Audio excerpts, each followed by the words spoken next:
Kakatawa po. Una, sino po ba nagsabing edited? Di po ba kung sila yung nagsasabing edited, i-prove nila na edited? Nandun po ba sila sa okasyon? Kasama po ba sila doon? Noong mga araw na yun ay nandun pa sila sa nasabing venue? Kung sino ang nagsasabi na lahat ay edited, sila po magpakita ng ebidensya. Follow up lang po, Yusek. Is there any reports po na nakakarating sa inyo or kay President Marcos na they are being now targeted for fake news? Parang it's moving up na po in the family, to the family. Sino po ang target? The first family po.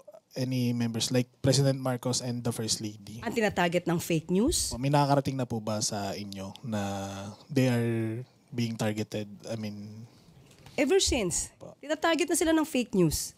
Hindi to bago. Simula nang hindi naging maayos ang pagtingin ni VP Sara sa pamilya Marcos, nag-start na po ang fake news. I am not accusing anybody. But a lot of people are propagating misinformation against the president and the country. Yusek, nakakausap niyo ho ba ang Pangulo tungkol sa, or does he even read social media posts tungkol po sa current state of affairs right now as we speak, sa ngayon pong current political situation natin? May mga pagkakataon na What are his thoughts on it? niya. Fake news ang iba. Ganon. Fake news. Kaya po tayo nandito para labanan yung mga fake news. Yan din po yung naging una nating naging trabaho.